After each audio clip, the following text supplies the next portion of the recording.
Well, we lost.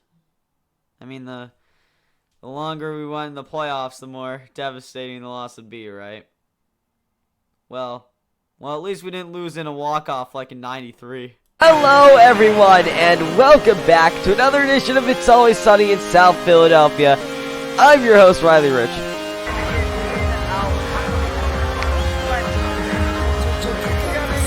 Let's go!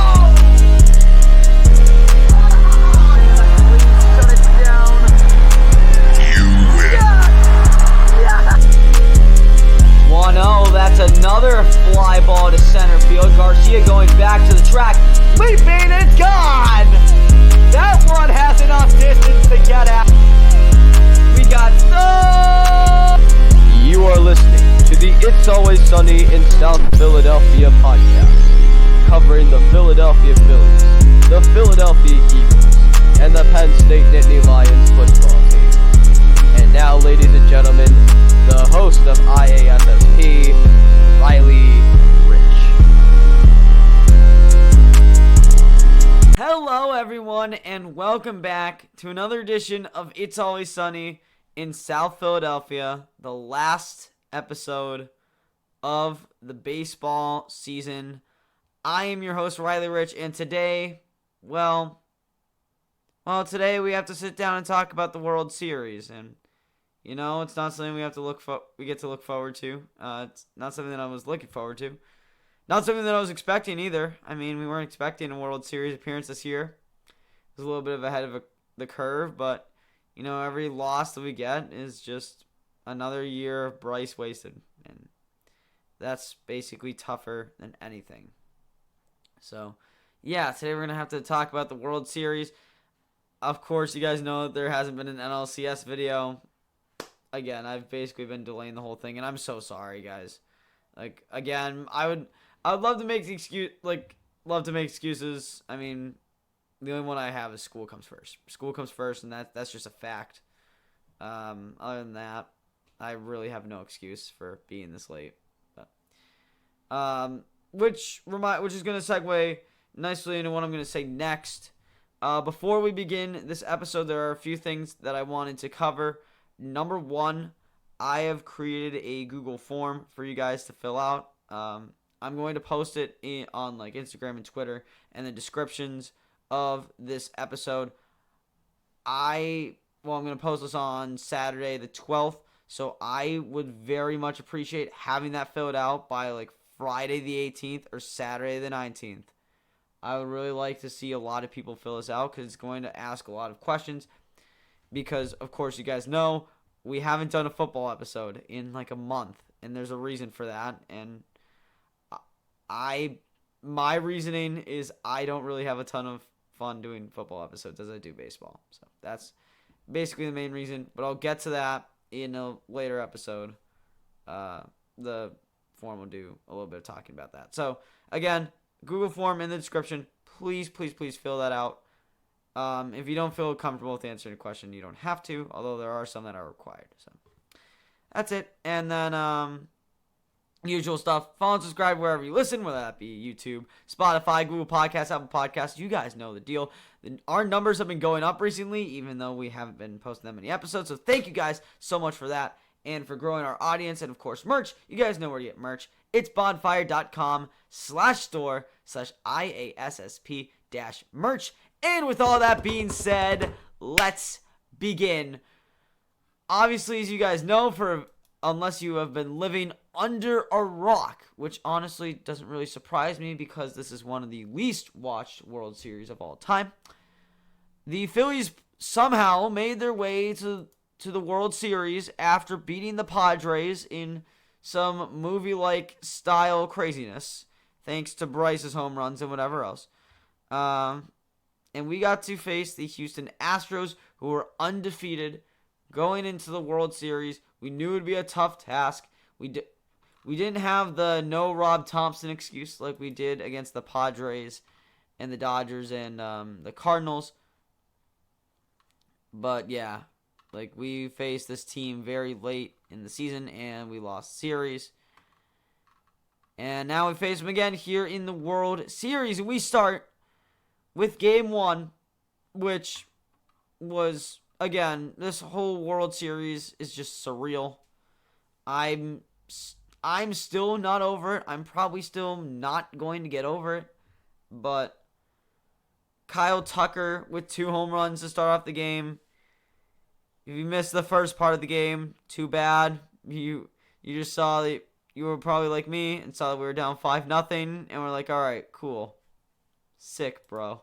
Like, typical Phillies going down 5-0, but the one thing that we have seen from this Phillies team with Rob Thompson through this postseason run is that they just don't give up, man. They just don't give up. Castellanos with a base hit.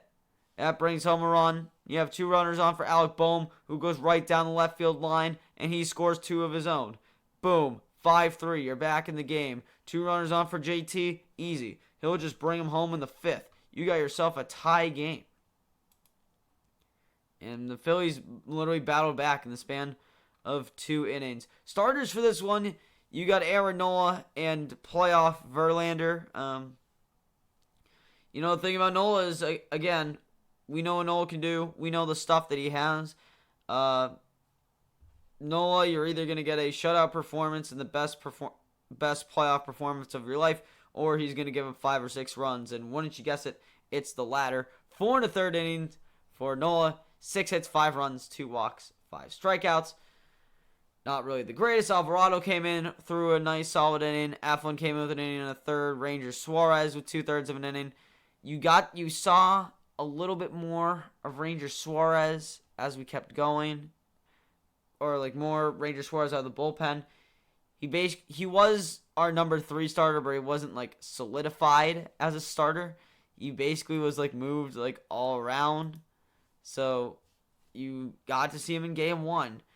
If Thompson was smarter enough, he would have pitched game 6, and he probably would have been out of the bullpen or started game 7. He really had a variety of uses in the World Series, and again, it's something that we've seen from guys like Eflin for the whole postseason run. It's nice to see that out of Ranger Suarez, and he did very solid in his appearances as well.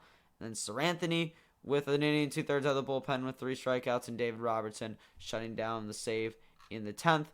Again, playoff Verlander, 5 innings, 6 hits, 5 runs, 2 walks, 5 strikeouts. Not really the sub-2 ERA Verlander that we saw this year, but with his offense, he kept him in the game, especially with the bullpen too. Brian Abreu, Hector Neris when he didn't choke, Rafael Montero, Ryan Presley, Luis Garcia gave up the unfortunate run, Ryan Stanek.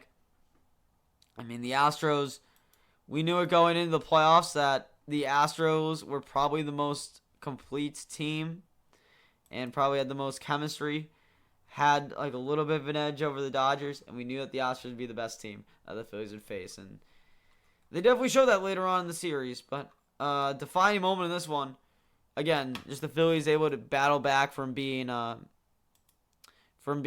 runs down, coming back in the 5th. That's something you don't really see that much from this team. And then keeping it tied going into the 9th. Diving catches by Castellanos to keep the game alive. And then you had JT Realmuto with a dinger in the 10th. And David Robertson, not looking shaky. So you couldn't really ask for any more than that. And, well, we got a win in Houston, and that was the thing. We needed to split in Houston and then try to use our home field advantage, which was working so well for us throughout the National League side of the playoffs, to try to force us over the top. And just unfortunately didn't work. Then we go into game 2, and you have, for game 2, Astros threw out Framber Valdez. I love Framber Valdez because, speaking as a player, as a pitcher, I love looking up to Framber Valdez because he's not he can throw at 97 or 98. That's not the question here. Framber Valdez isn't going to beat you over the head with velocity. He can if he wants to. That's not really the question here. But Valdez what I'm trying to get at is Valdez keeps everything on the bottom portion of the zone. Like, you could draw a line at like maybe like just above the lower black of the zone. You can see like all of his pitches are like starting there, going below, going below. Like sinker starts like just above that line, goes below that line. Curveball, you see like more dramatic movement on it, and it makes him such a difficult pitcher to like really take deep because he has the curveball, the sinker, the ground ball stuff that you see from a really good pitcher at this time when north south is the most dominant way to pitch. And the Phillies just couldn't figure him out. Like, Valdez went 6 1/3, 4 hits, 1 run, 3 walks, 9 strikeouts. He had a very solid game. He kept the Phillies under wraps. Wheeler unfortunately couldn't do that. He had 5 innings, 6 hits, 5 runs, 4 of them earned. Again, thanks for errors. We are going back in time. 3 walks and 3 strikeouts. Like, we had the Astros got 11 strikeouts on us in game 2.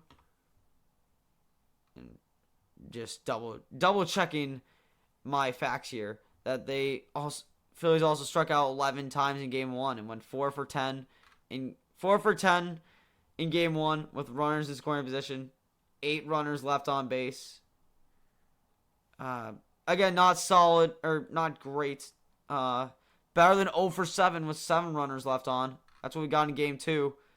If you see a number like 0 for 7, you're not going to win a game. You're not winning the game when you go 0 for 7 with runners in scoring position.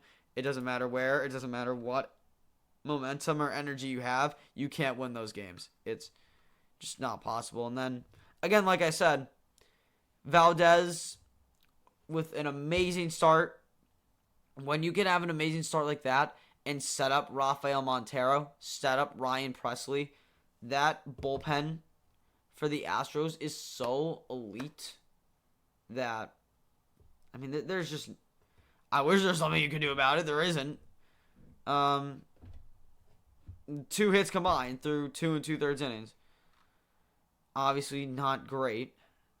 I mean, Hoskins, JT, Castellanos, and Edmundo Sosa picking up multiple strikeouts.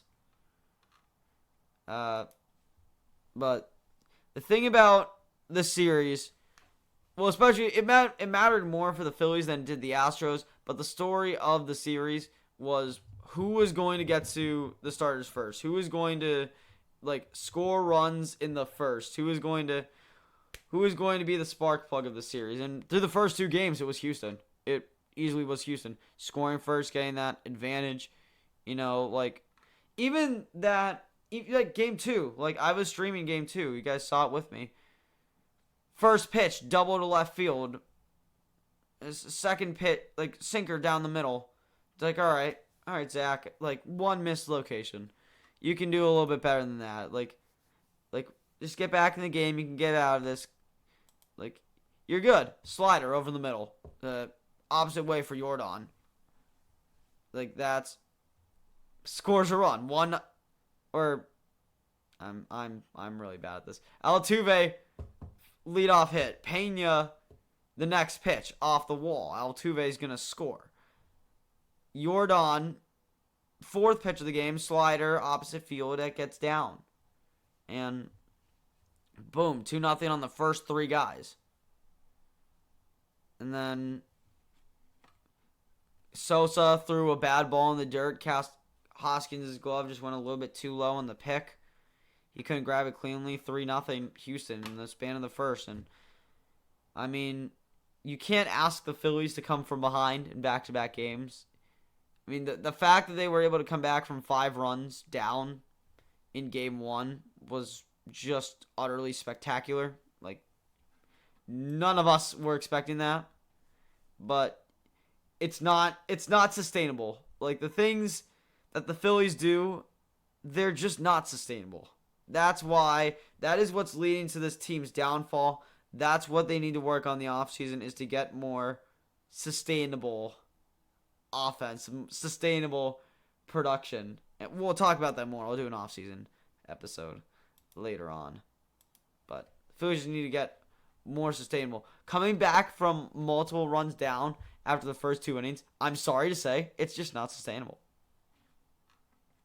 I mean, they made it interesting. They got runners on the ninth. They made it 5-2. Gene Segura with a sac fly in the seventh made it 5-1.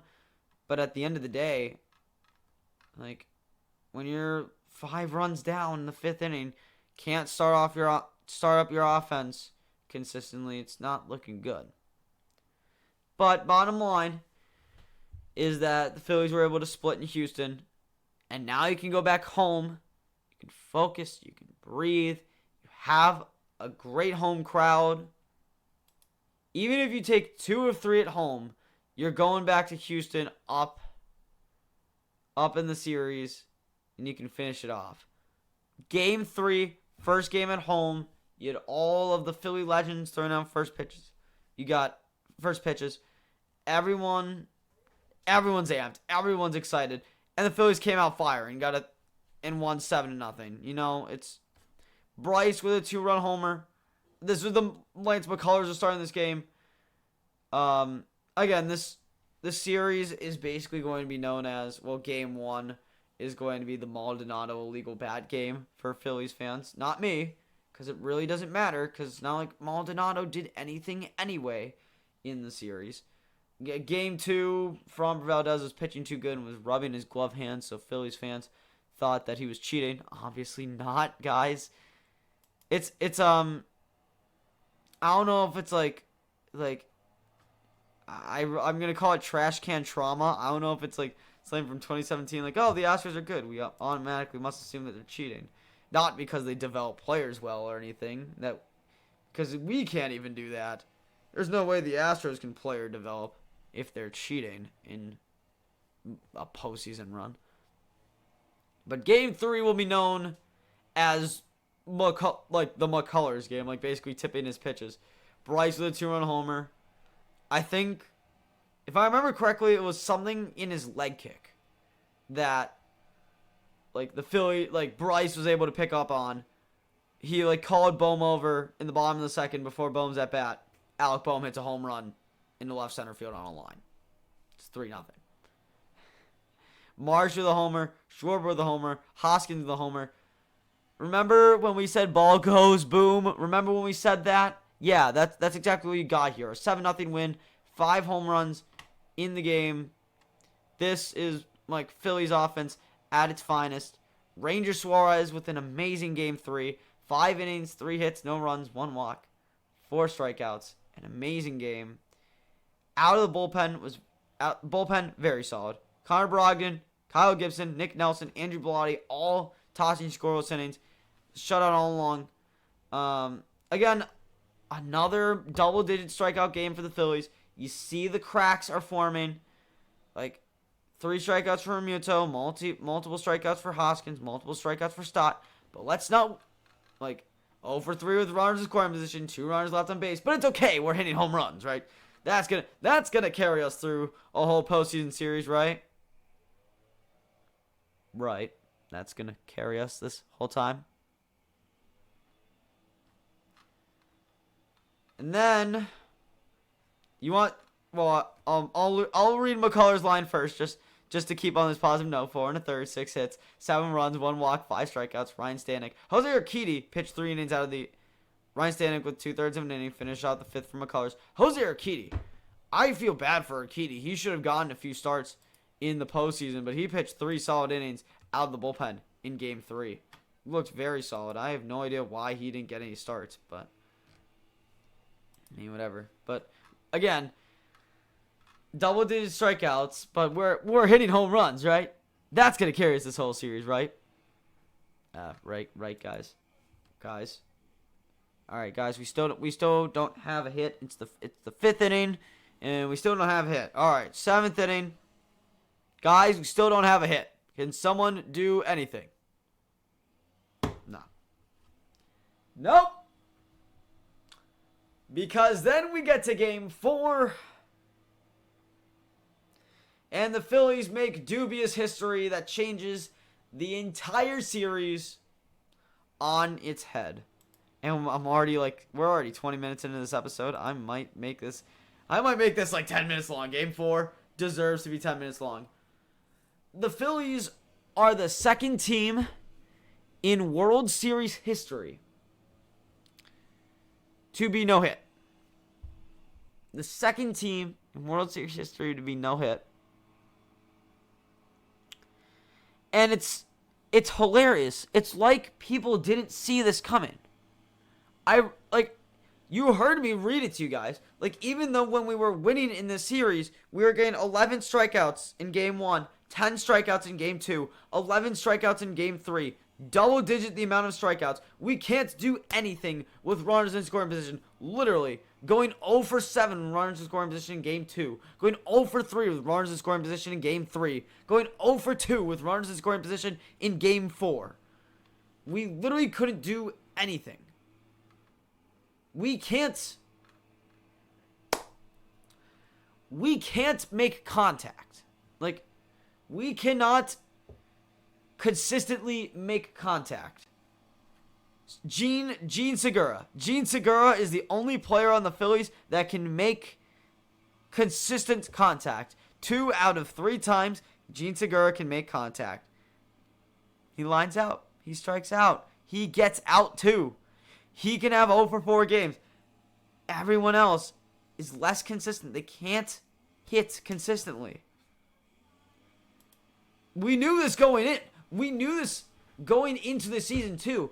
If you're a Phillies fan and appreciated what Dombrowski did, you are essentially signing a contract saying, I agree to expect home runs and to expect double-digit runs per game while giving up sustainable contact, consistent contact, and decent fielding and decent speed. Now, granted, we did trade for Brandon Marsh. We did trade for Edmundo Sosa. Those two are going to be helpful. Those two are going to be helping us in 2023. And again, we'll get to more about the future when we do the offseason episode in a week or two.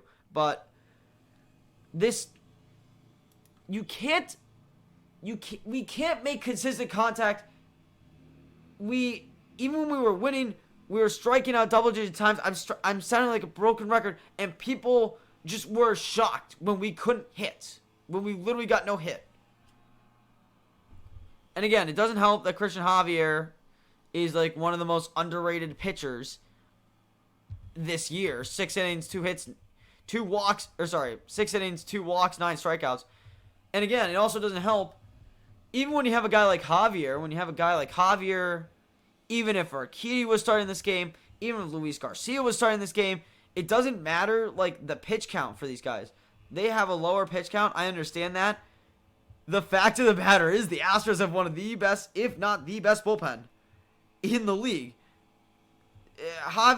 Dusty Baker feels confident enough that he can just hand the ball to whoever he wants.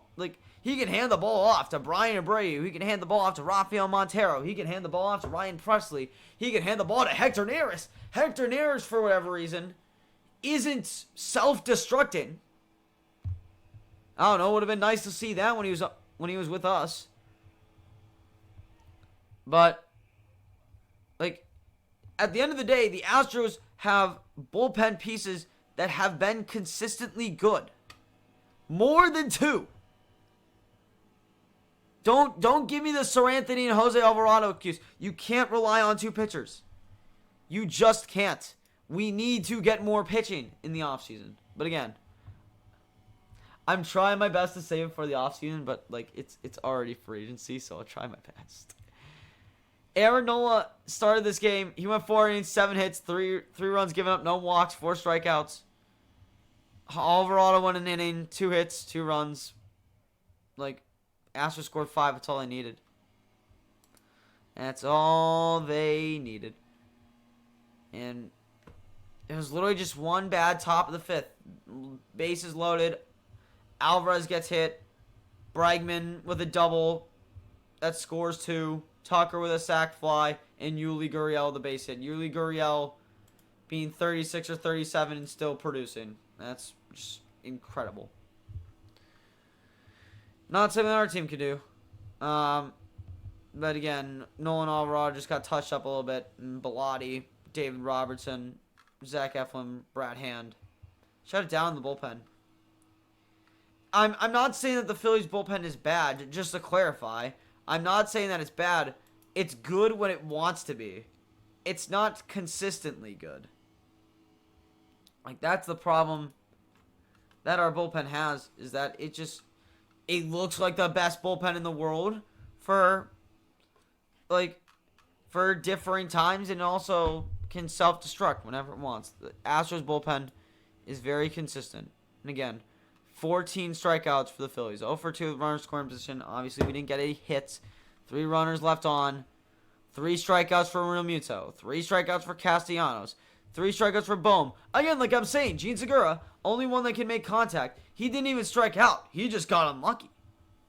Hoskins didn't strike out, though. That's surprising. He went 0 for 4. Didn't strike out. I mean, Harper.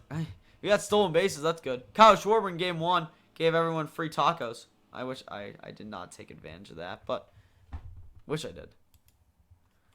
But it's just, in a game like that, too, a no-hitter, like the second one in World Series history, the momentum was in the Phillies' favor. The momentum was in the Phillies' favor. Even if the Astros won 5-2 this game, the momentum would have still been on Philly's side. We still could have won Game 5, and we could have pushed it to Houston with an opportunity to win, controlling our own destiny. As soon as the final pitch was thrown in the no-hitter, and it was sealed that it was a no-hitter, and everyone was turning against us, and everybody, for once, people finally found the flaws in our 87-win team. Like, as soon as our flaws were exploited, were exposed, that's when the series turned on a dime. I mean, Game 5 was a brutal loss. Again, the Phillies needed to win this game. You couldn't go back to Houston down 3-2, especially with, I mean, we could talk all we want about Phillies atmosphere. Houston is just a solid team, especially at home. But a 3-2 loss, a tough loss. Phillies threw out Thor this game, which, I mean, let's be honest. Like, we were lucky that game 3 got pushed back, so Thor wouldn't start Game 3. But Syndergaard had to make his start. We couldn't pitch Nola or anyone on a short rest in this spot. Syndergaard went 3 innings, 3 hits, 2 runs, no walks, 4 strikeouts. Brogdon threw 2 scoreless innings. Alvarado threw a scoreless inning. Dave Robertson threw a scoreless inning. Zach Eflin threw a scoreless inning. Dominguez gave up a run in the 8th. Playoff Verlander actually did something. He went 5 innings, gave up 4 hits, 1 run, 4 walks, 6 strikeouts. Hector Neris, again, for whatever reason, not self-destructing when we count on him to. Brian Brady went an inning in the 3rd. Rafael Montero went a 1/3 of an inning, gave up a run. And then Ryan Presley with a 5-out save. And Kyle Schwarber with a home run in the bottom of the 1st.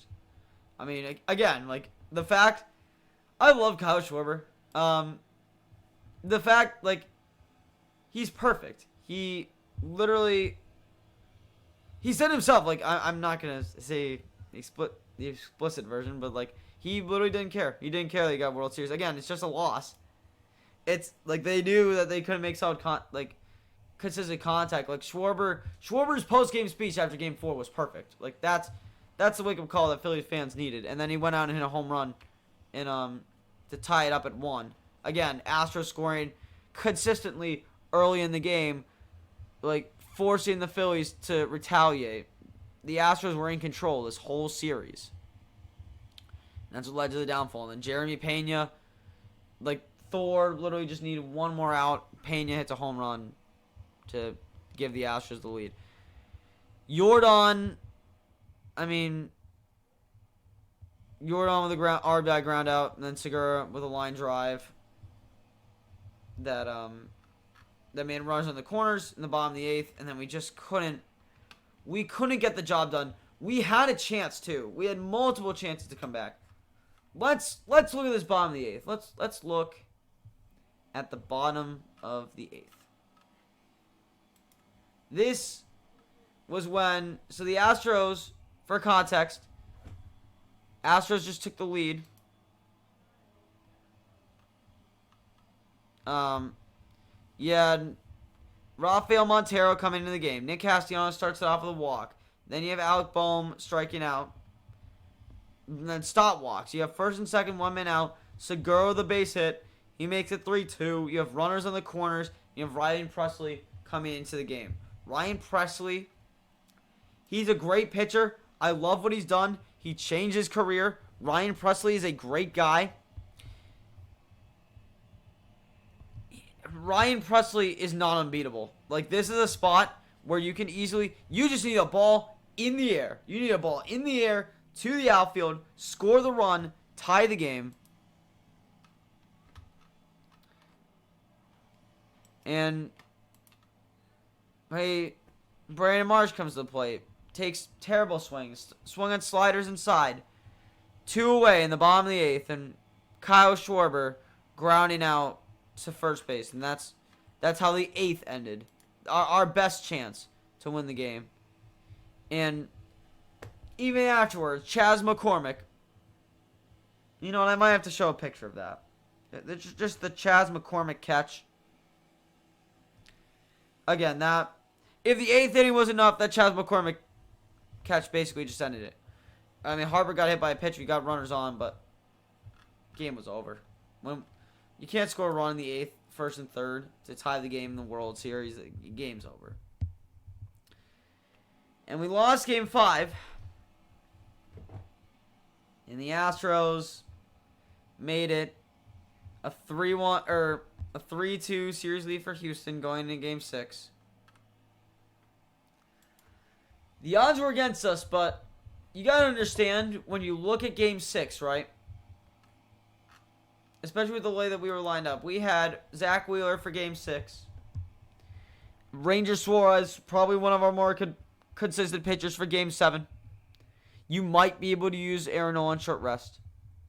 Framber Valdez pitching Game 6. I know how Framber Valdez is pitching Game 6, and I know how elite he is. But, again, like we said, dominates low. If you're able to figure him out, it's achievable. And then if we won Game 6, then you could have gone to Game 7. What? Would the Astros start McCullers, who got roughed up in Game 3? Would they have started no-hit Javier for Game 4, who literally couldn't rest at all? Or literally was on no rest at all. And basically, like, made it basically couldn't, like, pitch more than 2 or 3 innings. Like, you can't, like, the bullpen, Astros bullpen is great. If there's one team to do it, it would be the Astros. But Game 6 was more of a Game 7 than what potentially Game 7 would have been. But unfortunately for us, Framber Valdez pitched 6 innings, gave up 2 hits, 1 run, 2 walks, 9 strikeouts. Elite game for Framber Valdez, and we just couldn't get to him. Wheeler gave up 2 runs, or 2 earned runs. Kyle Schwarber with a home run in the top of the 6th. Very close game for the first 5 innings. Schwarber with a home run, made it 1-0, gave the Phillies a glimmer of hope, but they put runners on, or Astros got runners on. Take a look at the bottom of the 6th. And the Astros got runners on. You got a hit by pitch. I mean, Altuve, fielder's choice. Pena with a base hit. And they decide to put in Alvarado against Yordan Alvarez. Now, let me explain. Now, they put in Alvarado to face Yordan Alvarez in the bottom of the 6th in Game 6. Why? Wheeler a little bit high on pitch count, but again, Wheeler can probably go longer. As we saw last year, Wheeler can go longer than literally anyone else in the rotation. And again, with the moment, I'm sure Wheeler wouldn't say no. But you're putting, keep in mind that Yordan Alvarez is a lefty. So Thompson, I know it's a lefty-lefty matchup, but when you look at the stats, Yordan Alvarez hits lefties better. He hits lefties better. It's a fact. So, and he's a power hitter too. A power left-handed pitcher against a power left-handed hitter who hits lefties better than righties. What are you going to get? Especially if you throw a pitch down the middle, you get the thumbnail of this episode. You get the thumbnail of this episode in a 450-foot home run. Somehow over the batter's eye. I thought the only time I'd see that in Texas was Ivan Melendez for the Longhorns. Nope. Yordan Alvarez against the Phillies in Game 6. Terrible move by Thompson. If you just look at any statistics at all, you wouldn't make that decision, and you would have stayed in the game at least a little bit longer, and you probably would have forced Game 7, and you probably had a chance to win. You probably would have had a chance to win, and I know that Middleton and company was a little bit scared off by the Klentak era and his statistical operation. Klentak used statistics the wrong way. And just because you have Dave Dombrowski, just because you have Rob Thompson, who is basically part of the Girardi regime at the helm, does not mean you fully get rid of statistics. They're still helpful. If you just looked at all, you wouldn't lose Game 6. You wouldn't lose the World Series based off this one moment. You wouldn't have Phillies fans like myself watching the last 3 innings. Not really because we have hope. We have a little bit of hope, but not really because we have hope. Because we know that these are the last 3 innings of the baseball year. Because we know these are the last 3 innings of the baseball year. Especially when you have a bullpen like Houston. You can turn to Hector Neris when he doesn't self-destruct. When you can turn to Brian Abreu. When you can turn to Ryan Presley, who was scoreless throughout the postseason and who had 6 saves. Again, just looking at the box score, 12 strikeouts for the team. 12 strikeouts for the Phillies. 0 for 1 with runners in scoring position. We literally didn't get a hit with runners in scoring position from Games 2 to Game 7. Literally did not get a single hit with runners in scoring position from Game 2 to Game 7. Or Game 2 to Game 6, sorry. Why? And people are shocked. People are still like praising the Phillies for having a World Series team. No. This team was not on the same... I mean, they might have been literally on the same playing field as the Astros, but this team isn't built yet for a World Championship stage. You got Schwarber with 2 strikeouts, Harper with 2 strikeouts, Castellanos with 2 strikeouts. Castellanos has done nothing. Antigua with 2 strikeouts. I mean, Wheeler didn't even do that bad. Alvarado just had that one pitch. Dominguez, a third of the inning. He did fine. Eflin and Dave Robertson threw 2 scoreless innings, but again. Castellanos, last out of the game. Lazy fly, chased a slider. Lazy fly ball down the right field line. Kyle Tucker is able to get over, and the Houston Astros win the World Series. They win the World Series. I'm going to go a little bit out of order here.